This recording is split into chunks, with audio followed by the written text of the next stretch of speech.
पुनर्ष एकदा आपलं government ITI उमरखेडमध्ये आपणा सर्वांचं सहर्ष स्वागत। मी संदाता विभागाचा शिल्प निदेशक सोनुले सर आपलं या लेक्चरमध्ये सहर्ष स्वागत करतो। जसं आपण मागच्या लेक्चरमध्ये आर्क वेल्डिंग बद्दल माहिती घेतली होती। आर्क वेल्डिंग मध्ये नेमकं कोणतं इक्विपमेंट आहे, ACDC, त्याबद्दल पोलॅरिटी, त्यामध्ये यूज केले गेलेले इलेक्ट्रोड आणि त्यांचे इलेक्ट्रोडचे डायमीटर। त्याच प्रकारे या लेक्चरमध्ये आपण शिल्डिंग गॅस बद्दल माहिती घेऊ। जसं शिल्डिंग गॅस म्हणलं की आपल्याला एक कवच सारखं लक्षात येतं, पण हे गॅस आहे। हे गॅस वेल्डिंग करताना कोणता गॅस आपण शिल्डिंगद्वारे यूज करू शकतो, म्हणजे प्रोटेक्शन करू शकते बाहेरच्या वातावरणातलं। जसं बाहेरच्या वातावरणात आपल्या कार्बन डायऑक्साईड, हायड्रोजन, नायट्रोजन या प्रकारचे हानिकारक गॅसेस असतात, त्याबद्दल आपण या लेक्चरमध्ये माहिती घेऊ। ठीक आहे।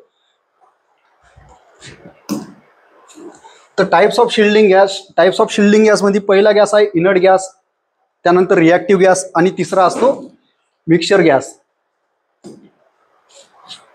तर आपण डेफिनेशन एक्सप्लेन करू। The primary purpose of shielding gas is to prevent exposure of the molten weld pool to oxygen, nitrogen and hydrogen content in the air atmosphere. याचं म्हणणं काय आहे, जर आपण प्रायमरी पर्पजसाठी जर शिल्डिंग गॅस यूज करत असेल तर नेमकं कशासाठी यूज करतो? जे काय वातावरणातले हानिकारक गॅसेस आहेत जे आपल्या मोल्टन पूलला डिफेक्ट करू शकतात वेल्डिंगला, जसे की क्रॅक येणं, त्याच्यात पोरॅसिटी दिसणं, की होल दिसणं, तर त्यासाठी प्रोटेक्ट करण्यासाठी आपल्याला बाहेरच्या वातावरणातले जे कोणते ऑक्सिजन, नायट्रोजन आणि हायड्रोजन कंटेंट एअर कंटॅमिनेटेड आहेत त्याच्यासाठी आपल्याला शील्ड करण्यासाठी हा शिल्डिंग गॅसचा यूज केला जातो। त्यानंतर आपल्या याच्यात आहे inert gas. An inert gas is to that does not undergo chemical reaction under a set of given condition। असे गॅस जे कोणते बाहेरच्या वातावरणात मिक्सअप होत नाहीत, म्हणजे बाहेरच्या गॅसमध्ये मिक्स होणार नाहीत, आणि जे कोणती वेल्डिंग वगैरे आपण करतो त्याच्यासाठी कवच बनवणं म्हणजे शील्ड करणं, तर हे इनर्ट गॅसचं मुख्यत्व काम आहे। The noble gas often do not react with many substance and were historically referred to as inert gases। जे कोणते गॅसेस आहेत जसं नोबल गॅस, तर नोबल गॅसलाच आपण इनर्ट गॅस पण म्हणू शकतो। Inert gas are use generally to avoid unwanted chemical reaction. Inert gas हे असं काम करतं, जे कोणते बाहेरचे अनवॉन्टेड एअर आहे, एअरमध्ये येणारे जे कोणते गॅसेस आहेत जसे हायड्रोजन, नायट्रोजन, कार्बन डायऑक्साईड, तर त्यांना वेल्डिंग पासून दूर ठेवण्याचं काम हे इनर्ट गॅस करतात।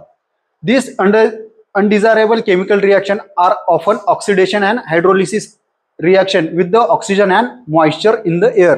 जे कोणते आपल्या बाहेरच्या वातावरणात तयार होणारे जे कोणते अनवॉन्टेड एअर आहेत जसं ऑक्सिडेशन आहे, हायड्रोलिसिस आहे, त्यांच्यापासून बचाव करण्याचं काम हा इनर्ट गॅस करतोच। म्हणजे नोबल गॅस हा त्यांच्यापासून होणारे जे कोणते डिफेक्ट आहेत वेल्डिंग मध्ये त्यांना दूर ठेवण्याचं पण काम करतो। ठीक आहे। The term inert gas is contains dependent because several of the noble gases can be made to react under certain condition।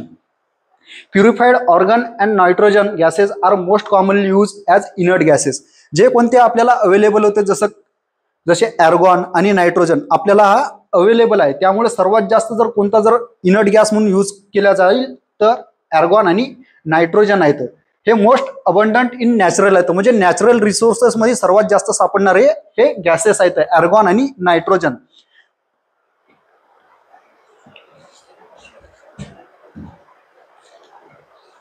Next आहे आपलं shielding gas application. The application of shielding gases are limited primary by the cost of the gases. आपल्याला आता जसं कसं आहे, जे आपल्याला परवडणार त्या प्रकारचा आपण शिल्डिंग गॅस यूज करणार। तर सर्वात जास्त शिल्डिंग गॅस हा कोणता यूज केला जातो तर ते आपण बघणार। Like argon are expensive, limited in use.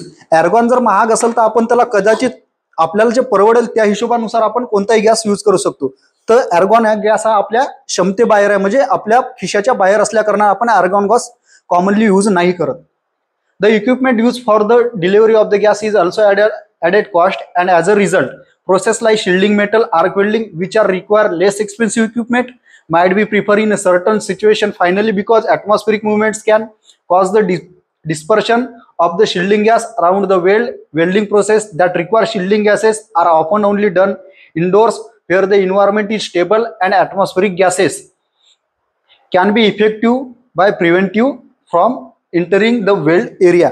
आपण असा गॅस यूज करू शकतो जो आपल्या खिशाला परवडणारा असेल आणि इझिली मार्केटमध्ये अवेलेबल असणार, तोच म्हणजे